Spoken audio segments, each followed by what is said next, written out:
La bonne info, c'est à la bonne heure sur GTV. Bonsoir à toutes et à tous et bienvenue dans l'actualité de ce mercredi 22 mai 2024 dont voici les titres.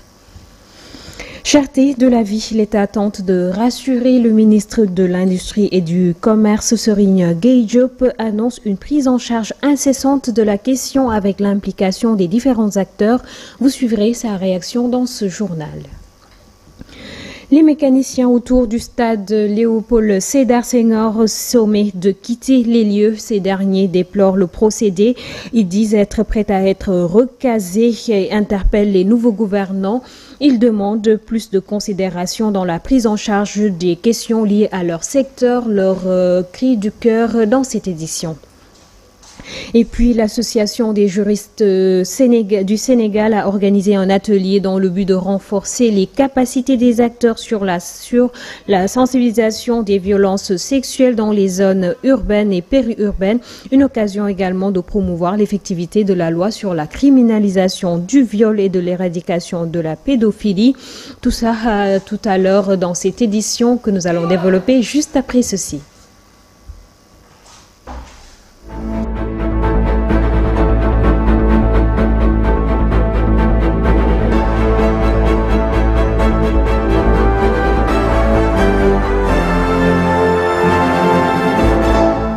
Heureuse de vous retrouver, fidèles téléspectateurs de GTV, dans cette édition que nous allons démarrer avec cette note de brève initialement annoncée en 2023, mais reportée en raison des contraintes logistiques au niveau du navire flottant de stockage et de déchargement de la production. Le First Oil de Sangomar devrait ainsi se faire avant le 30 juin. C'est une nouvelle qui va plaire aux Sénégalais qui portent beaucoup d'espoir sur les retombées des ressources naturelles. Maître d'œuvre de l'exploitation du gisement pétrolier Sangomar, situé en mer à 100 km plutôt au sud de Dakar, Woodside Energy est sur le point de distiller ses premières huiles selon Jeune Afrique parcouru par Presse Afrique. Le directeur général d'exploration et de production de la compagnie pétrolière nationale sénégalaise Petrosen Thierno Seydouli a révélé que le projet a atteint un taux d'achèvement de 97% en fin avril, alors que les premiers barils de pétrole sont attendus dans les prochains jours. Il a tenu ses propos lors de son déplacement sur Paris dans le cadre du forum Investir dans l'énergie en Afrique organisé par la Chambre africaine de l'énergie.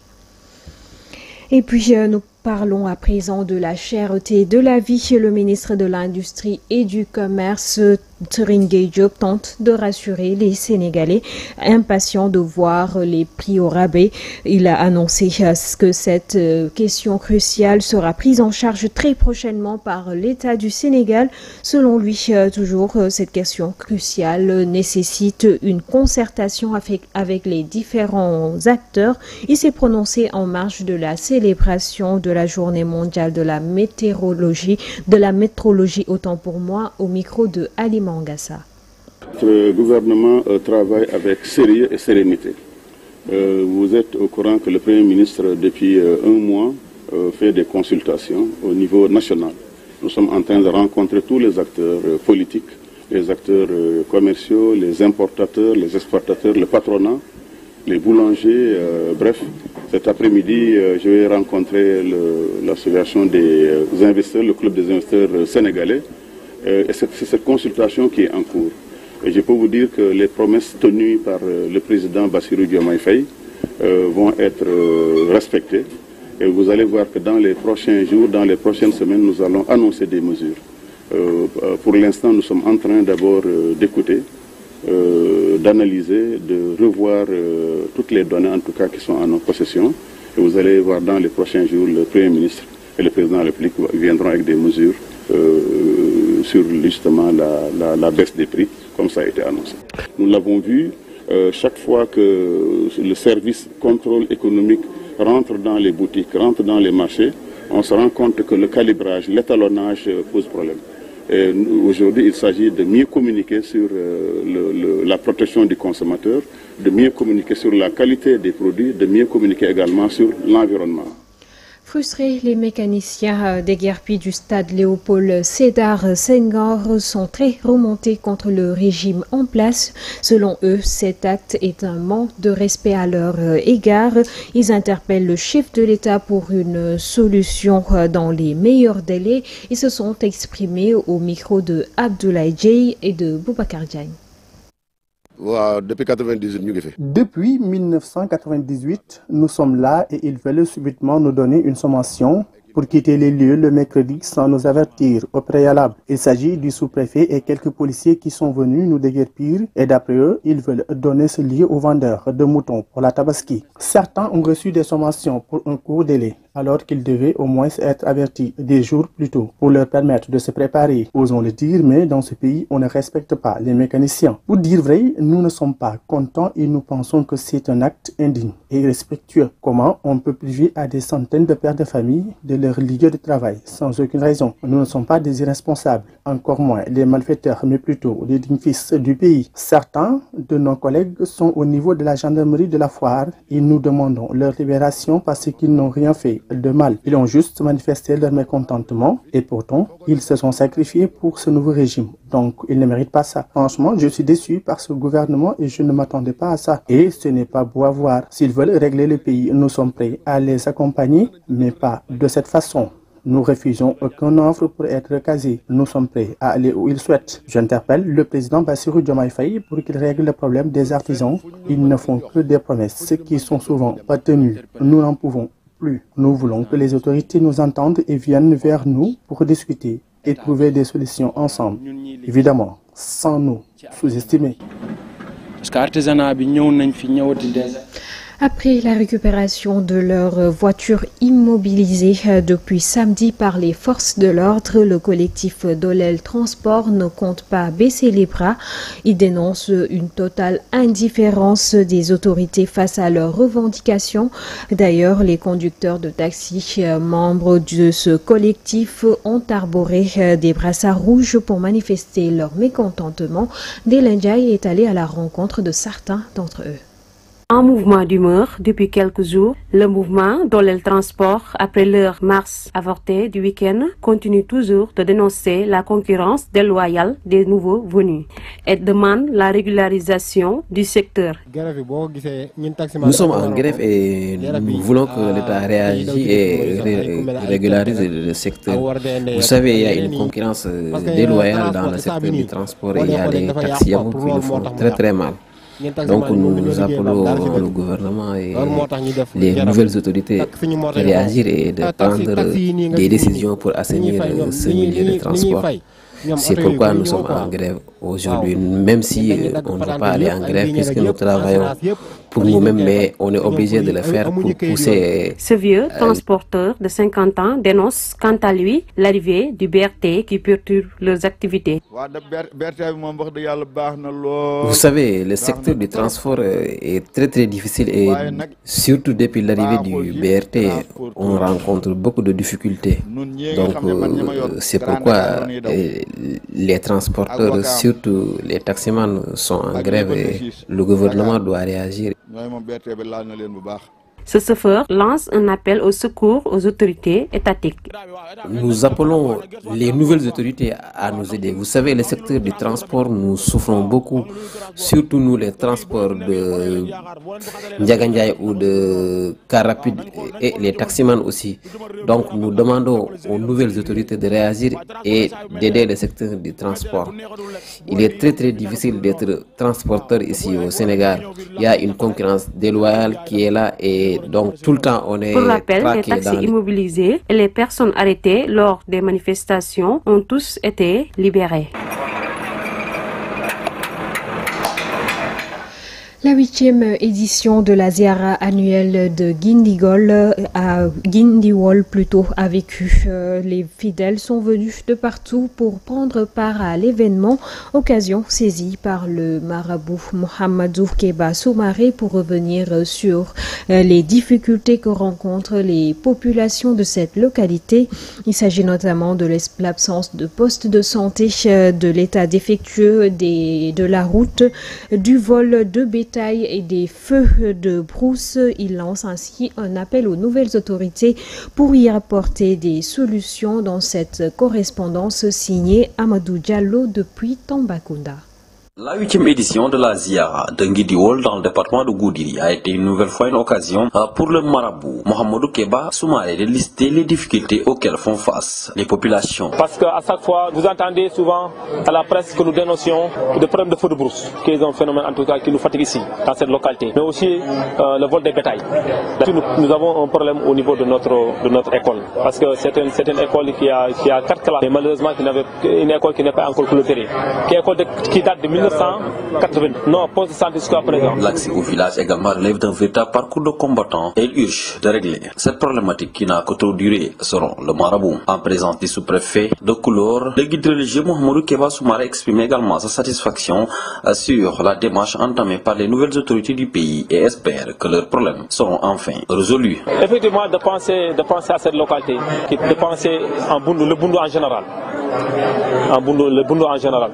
Parce que nous sommes une zone qui a été longtemps oubliée par les autorités. Mais aussi cette année-ci, j'espère que nous aurons, avec le nouveau gouvernement, faisons un appel à l'endroit de tout ce gouvernement de venir en aide à la population de Boundou. Parce que Boundou manque beaucoup de choses. Il y a des manquements. Et nous le sollicitons de ce nouveau gouvernement. Notons que la famille du Khalife général des Tidjanes a également pris part à l'événement de cette année. On vous l'annonçait en titre, pour contribuer à l'éradication des violences sexuelles par la sensibilisation, la vulgarisation et l'application effective de la loi criminalisant le viol et la pédophilie en zone urbaine et périurbaine. L'Association des juristes sénégalaises AGS a tenu à renforcer les capacités des acteurs intervenant dans la procédure de prise en charge des victimes de violences. C'est autour d'un atelier qui se tient ces 22 et 23 mai 2024 à Doutasek. Plus de détails avec Aïssa Touba. L'Association des juristes du Sénégal a démarré son atelier de renforcement de capacité des acteurs intervenant dans la procédure de prise en charge des victimes de violences. Ainsi, le sous-préfet de Dakar Plateau magnifie cette action de sensibilisation contre les violences. Le phénomène persiste. C'est fort de cette connaissance que l'Association des juristes du Sénégal, que nous remercions et que nous félicitons au passage, a pensé qu'il fallait organiser cet atelier-là pour changer de paradigme. Changer de paradigme d'abord, pour effectivement sensibiliser nos populations, pour qu'ils mettent plus en charge. Ensuite, à côté de la répression, il y a la sensibilisation et la mobilisation sociale sur le plan individuel et collectif pour qu'ensemble nous puissions en tout cas atteindre les objectifs escomptés. Cette initiative permettra de vulgariser la loi qui criminalise le viol et la pédophilie. Le projet, c'est un projet de vulgarisation de la loi 2020-05 du 10 janvier 2020 portant criminalisation du viol et de la pédophilie. Voilà, c'est un projet qui intervient dans 6 régions, à savoir Dakar où nous sommes aujourd'hui. Il y a aussi Diourbel, il y a Kaolack, il y a Saint-Louis, il y a Thiès et Tambacounda.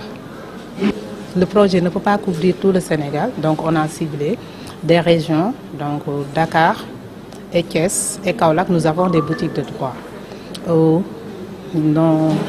Ceux qui sont là-bas reçoivent les justiciables. Même si la liste des victimes s'allonge, la loi a eu un impact réel, nous confie 7 membres de l'Association des juristes du Sénégal. La loi a eu des impacts réels. Nous n'avons pas encore tous les impacts attendus et nous en voulons pour preuve de voir encore 245 victimes de viols qui ont été recensées dans nos 9 boutiques de droit que nous avons à travers le pays. Et aujourd'hui, ce travail de réflexion qui va être mené par tous les acteurs, ce sera de se poser des questions factuelles. En lieu de ça, nous avons des victimes qui doivent être prises en charge dans le cadre d'une procédure judiciaire. Mais à l'issue de la procédure judiciaire, il faut toujours se poser la question de savoir comment ces victimes vont vivre. Parce qu'après le procès, il y a la vie.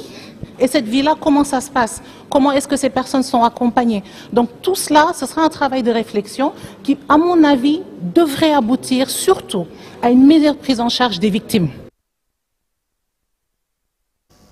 Ce 21 mai est célébrée la journée mondiale du thé à travers le monde. Appelé Ataya au Sénégal, le thé occupe une place spéciale dans la culture et les interactions sociales. Cette année, la journée est célébrée sous le thème « Les femmes et leur rôle dans le secteur du thé ».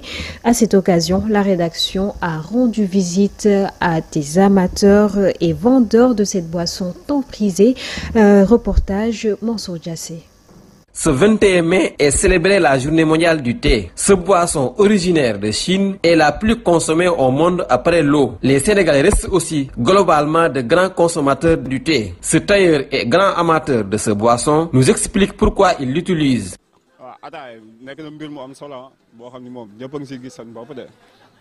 Oui, le thé est une boisson très prisée ici au Sénégal. Vous savez, nous les tailleurs, nous buvons beaucoup du thé. C'est surtout pour lutter contre le sommeil quand on est un peu chargé. Nous consommons beaucoup du thé. Ça nous permet un peu de lutter contre le sommeil. Cette vendeuse estime que la vente du thé lui permet de gagner dignement sa vie. Je travaillais comme femme de ménage et je m'absentais beaucoup. Et tout cela, les employeurs ne le comprennent pas. Donc je me suis dit, pourquoi ne pas faire un petit commerce dont je serai la patronne? C'est la raison pour laquelle je me suis lancée dans ce business. Nous rendons grâce à Dieu et nous faisons aussi des efforts et nous voyons des résultats qui sont vraiment satisfaisants. J'encourage tous les commerçants à ne jamais baisser les bras. Notre premier interlocuteur estime que même si le thé est une boisson qui leur permet de lutter contre le sommeil, l'abus peut être néfaste pour la santé. La consommation du thé peut devenir néfaste pour la santé, surtout si on ne contrôle pas le sucre qu'on utilise ou bien si on en consomme trop, ça peut avoir des répercussions sur le plan sanitaire et c'est pas bon. Bien qu'une simple boisson, c'est un moment de convivialité et de partage, souvent réunissant famille et amis pour des discussions animées. Le thé reste un excitant très prisé par les Sénégalais. D'après l'OCDE, en 2022, le Sénégal, 34e pays importateur du thé, a acheté pour plus de 25 milliards de francs CFA.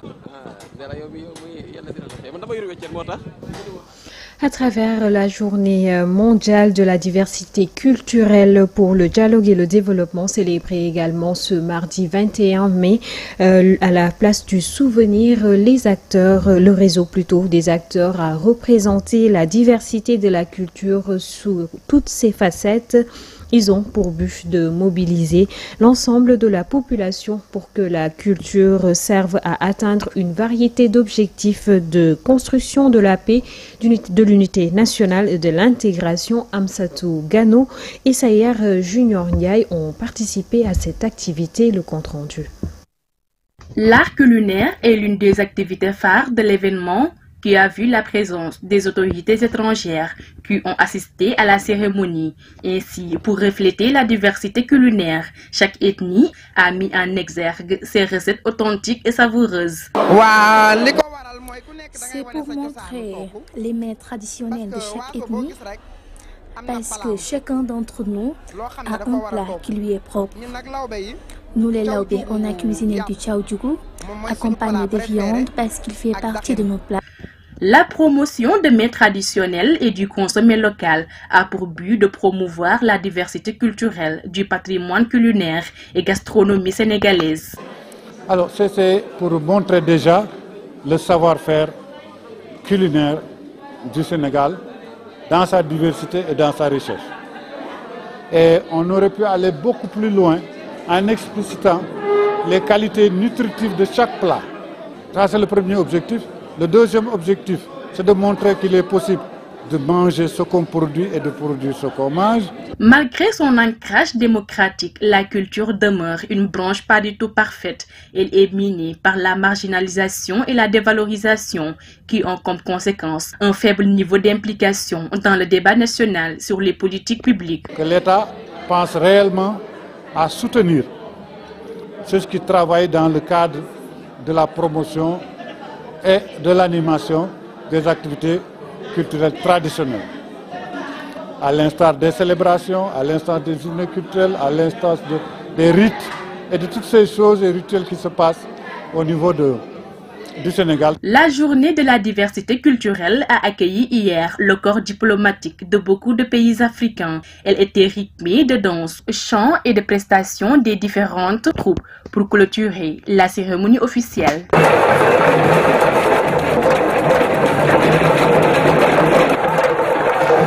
Justement, nous parlons toujours de cette cérémonie officielle. Vous l'avez remarqué, le réseau des acteurs socio-culturels du Sénégal a tenu à marquer cette journée mondiale de la diversité culturelle pour le dialogue et le développement par diverses activités.